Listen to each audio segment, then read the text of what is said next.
some of these Democratic governors say they're going to stand in the way. They're going to make it hard for us. Well, a suggestion: if you're not going to help us, get the hell out of the way, because we're going to do it. So if we can't get assistance from New York City, and we may have to double the number of agents we send in New York City, because we're going to do the job. We're going to do the job without you or with you. All right, guys. Well, we got our weekly Gavin Newsom update for you, because it does seem to me that every single week the guy does something so sleazy or corrupt or just downright stupid that it, of course, warrants us talking about it. And this is some of the most popular content in the history of the channel, is actually us holding Gavin Newsom accountable. And I'm very glad about that, because this guy is going to likely be the front runner at the very least for the 2028 Democrat nomination. It is very important that we take a look at this guy and everyone come to realize, I genuinely think Gavin Newsom might actually be one of the most corrupt politicians in modern American history. And that is me, yes,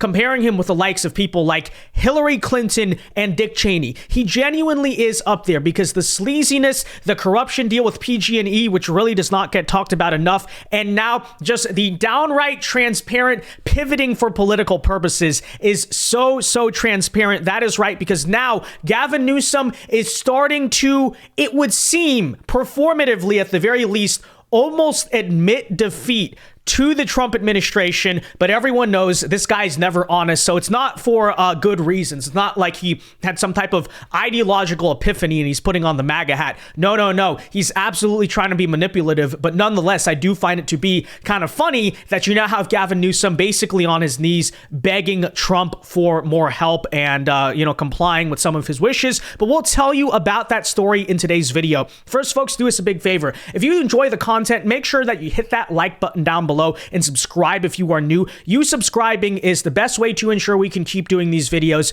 and let us begin the push to 1 million subscribers. And with that said, I think it is very important to keep in mind, we're about to tell you this story right here and give you the details, but here is the introductory information from Libs of TikTok. As you can see right here, Gavin Newsom has just caved to Trump's immigration policies after AG Pam Bondi put the sanctuary cities on notice. Newsom has said that he will veto a bill from his own party, right? The California State Democrat Party, that would have blocked state prisons from working with ICE. So basically, when it comes to this very insane and very far left sanctuary state and city policy, Gavin Newsom is actually saying he's going to resist the far left. He's going to be vetoing this bill, which is something obviously the Trump administration would like him to do. Now, why is he doing this? What is with the pivot? Because as you probably remember, this is the same guy who spent $50 million to Trump-proof California, and he's giving all this money to illegal immigrants. So what's with the pivot, Gavin? Why all of a sudden now are you taking a stand against illegal immigration? Are you supporting a policy, or at least, supporting, I guess, vetoing a policy that is completely insane here? What is going on? Well, again, I want to emphasize to people, this is not simply because Gavin Newsom suddenly decided to be a sane, normal, and rational person. I would say there are two key primary reasons here why Gavin Newsom is doing the pivot, and I think they're both obvious. Reason number one is because, let's not forget, he still has the wildfires to deal with. He still needs a bailout. He still needs money from the federal government. President Trump has made it pretty clear, if you're going to keep doing a lot of this ridiculous nonsense, whether it's refusing to take preventative measures to clean up your state before these wildfires, or if you're going to keep fighting me on an issue like illegal immigration,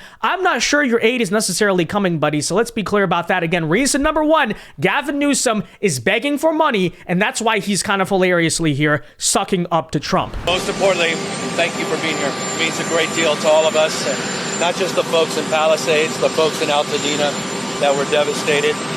We're going to need your support. We're going to need your help. You were there for us during COVID. I don't forget that. And I have all the expectations that we'll be able to work together to get this speedy recovery. We will. We're going to get it done.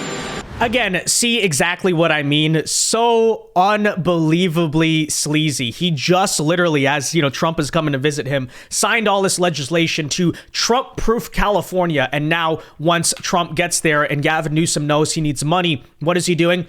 you're such an amazing president, and, we work together, and it's so important that we all come together. And, that's how Gavin Newsom talks. So, but again, it's pretty transparent, right? That is reason number one as to what is going on here. But I do also think there is reason number two, because this announcement from Gavin Newsom's governor office actually came just about 24 to 48 hours after Attorney General of the Trump administration, Pam Bondi, put the state of New York on notice, announcing that she would be using the DOJ to press charges against New York and Illinois for their sanctuary state policies. So is this an issue where Gavin Newsom saw that happening and said, oh, well, I guess they're actually going to hold me accountable. I guess they're actually going to come after us. Again, combining that with the fact I can't afford all of this drama during the wildfires right now.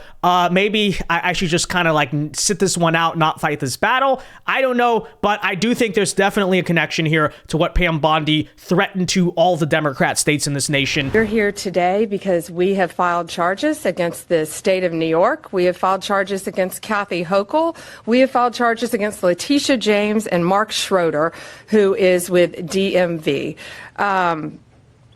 This is a new DOJ, and we are taking steps to protect Americans, American citizens, and angel moms, like the mom standing right behind me, who you're going to hear from in a moment. New York has chosen to prioritize illegal aliens over American citizens. It stops today. Yeah, so I think the obvious answer here as to why Gavin Newsom is taking this position is simply put, Gavin Newsom is scared, right? Gavin Newsom is scared of the Trump administration, both of Pam Bondi and the DOJ, as well as, just the mere notion that he might not get the blank check federal bailout that he has been begging for and was hoping, of course, that Joe Biden would have been able to give to him. Now, with that said, though, okay, it's understandable why Gavin Newsom is a little bit scared of the Trump administration. After all, I think a lot of people under this first month of his presidency have certainly learned the lesson of F around and find out, right? Do not mess with the Trump administration. You swing for the king, you best not miss. A lot of federal bureaucrats are learning that as we currently speak. But nonetheless, I do still think it's kind of hilarious, and it's frankly kind of pathetic because, again, Gavin Newsom here is supposed to be the next grand leader of the Democrat Party. Let's not forget, they're still trying to groom this guy to run in 2028. And I think part of the reason why he tried to start 2025 off with a bang by doing this $50 million Trump-proof legislation is exactly because he was gonna have this whole project, the Gavin Newsom project, where he would basically spend the entirety of the Trump presidency being the icon of the resistance. That's what I think is so funny. It's very obvious this is what Gavin Newsom was hoping he would be able to do. He's gonna go out and make all these speeches and do all these press conferences and do all of this legislation and basically be like what Ron DeSantis was to Joe Biden, right? That image, that icon of like fighting back. Gavin Newsom was hoping he'd be able to do that. But of course, what went horribly wrong for him? How did he go from the figure of the resistance to this just pathetic little weasel who is like begging, oh, please give us money, Mr. Trump, is the California wildfires, right? Suddenly, that whole situation turned his popularity upside down and obviously turned his state upside down. And now that dynamic has totally shifted.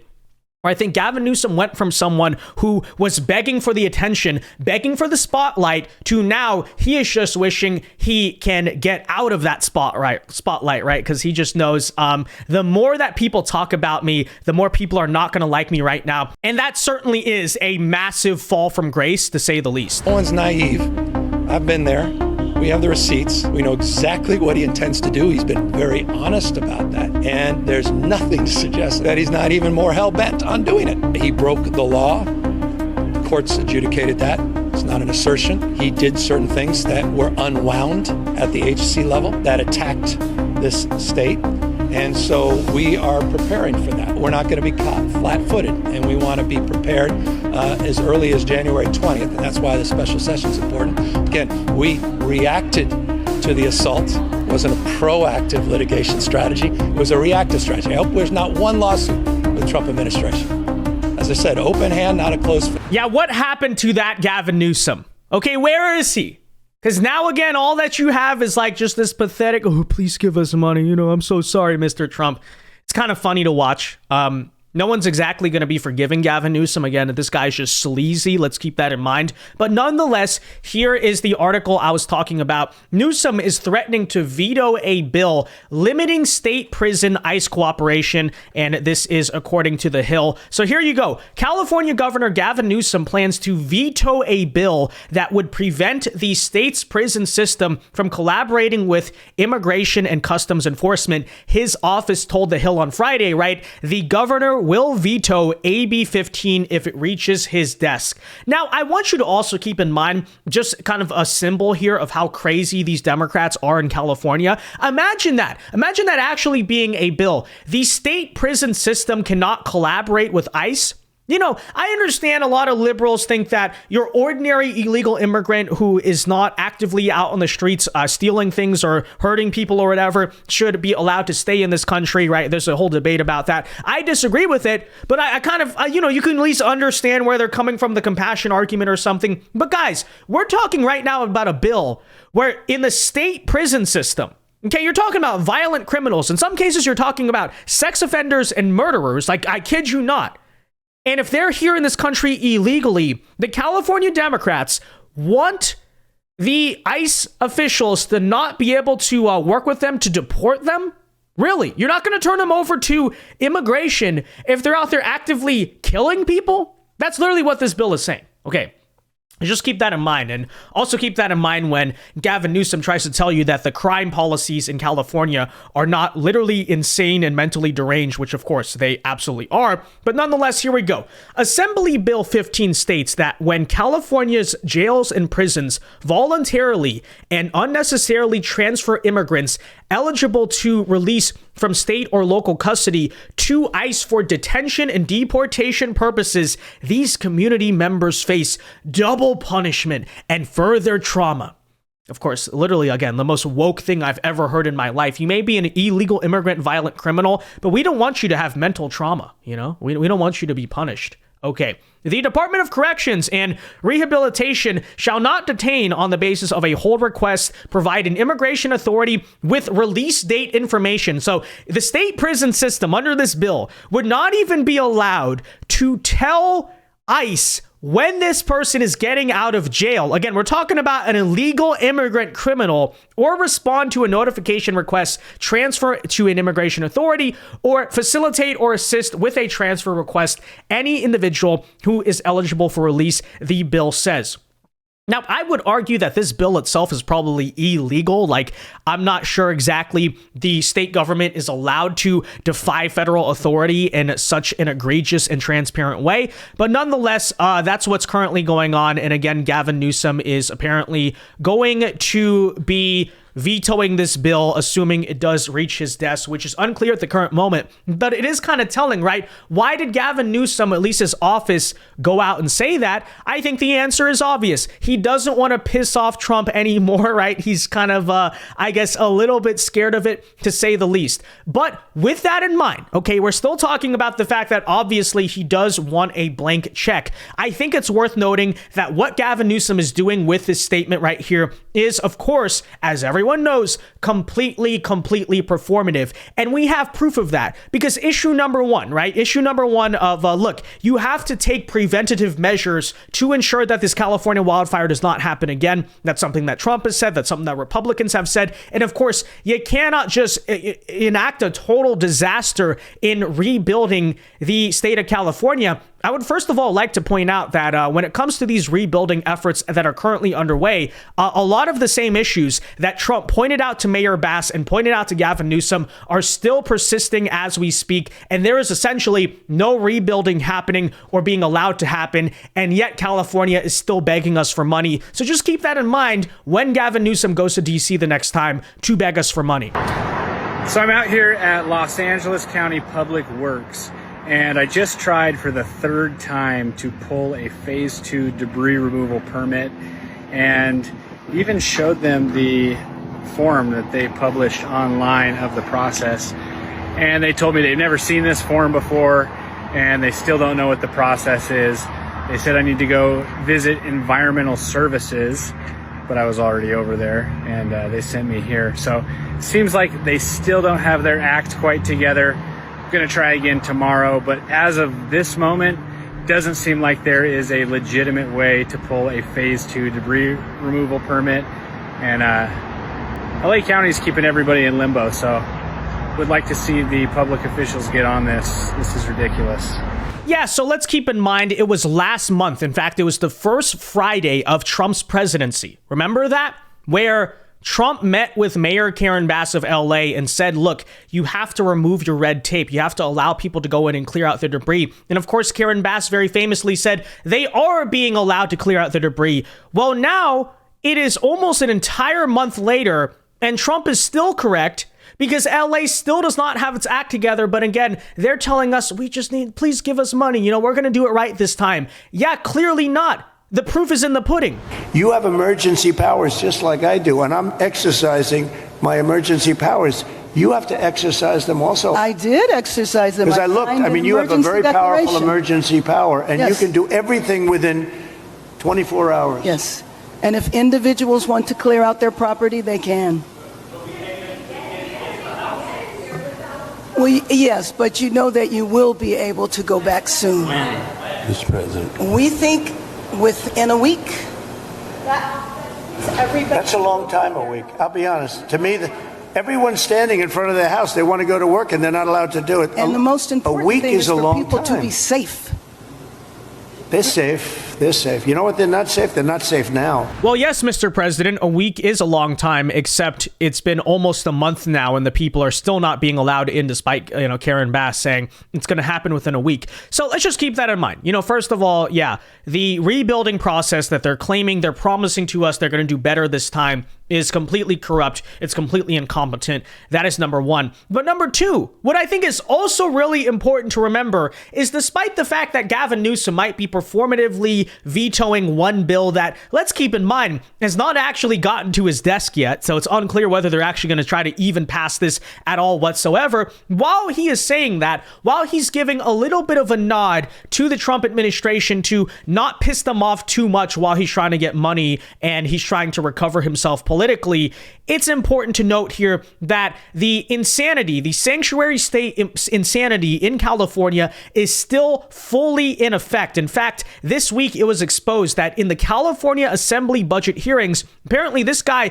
pointed out that state politicians are using $9.5 billion of taxpayer money to give free healthcare to illegal immigrants, with 23% of every Medi-Cal, which is like the California version of Medicaid, general fund dollar going to an illegal immigrant. That is right, 23% of the publicly subsidized healthcare for the poor in California, we cannot even make this up, is going to illegal immigrants.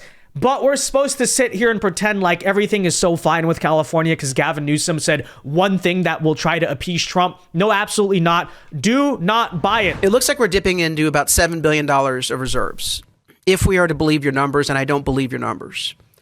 I think we're probably looking at a budget deficit that is northward of $15 to $18 billion if you true up actual expenses. And you back out the one-time monies that I know that you guys are shaking the tree on. How much money are we spending in this year's budget on illegal immigrant services? Let's just start with healthcare. The number in the budget said an increase of $6.3 billion, but my numbers suggest that the number is far higher than that. That was added coverage from this last budget cycle, not the total amount just for the healthcare. Do we have an actual number of illegal immigrant health care that the state taxpayers are covering in this year's budget?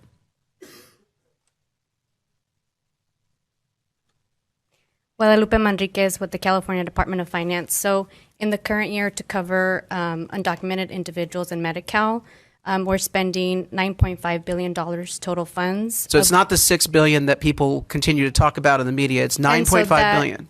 Was a Budget Act number. This is a revised number based on the governor's budget updated estimates. So of the $9.5 billion, $8.4 billion is general fund. $8.4 billion in general funds. So that's, well, if we cut that, at least using your math, we'd have a $1 billion surplus, my friends. We wouldn't have to go into the rainy day fund. $9 million on health insurance for illegal immigrants in a state budget. Keep that in mind, in a state budget, not a federal budget, a state budget.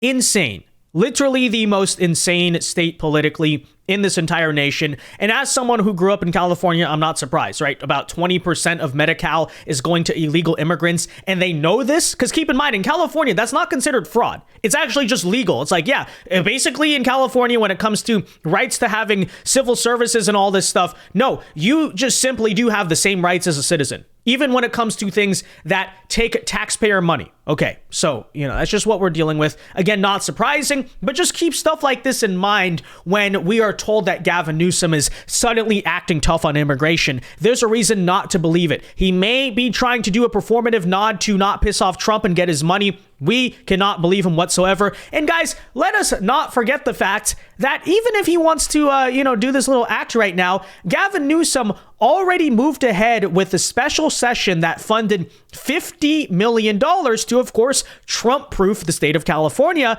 And it all started with this, and we can't forget this. They're still enacting it. While Los Angeles burns, Governor Newsom's special session to Trump-proof California is underway in Sacramento, drawing ire from Assembly Republicans and Vince Vaughn alike. The state legislature and the Democrats that control it, they've decided that spending money to sue an incoming administration was better than preparing for future fires and dealing with the fires currently at hand. That is not only tone deaf, but just the clearest example of misplaced priorities by this governor and the supermajority in Sacramento. Yeah, so let's also remember they're begging the federal government for money. They're begging you for money, right? The federal taxpayer. And of course, meanwhile, they are busy spending $50 million while these fires were happening. The great irony of it, on legal defense funds for illegal immigrants. That is right. There you have it, guys. Not much to be surprised about there, but that's Gavin Newsom for you. And that's this week's update on Gavin Newsom. Fake as usual, right? Fake as usual. Pretending now he's going to be nice to Trump. Hey, hey, look, White House, we did something. We actually didn't defy you for once. No, you still are. You still do you think we're that stupid? We still see exactly what you're doing.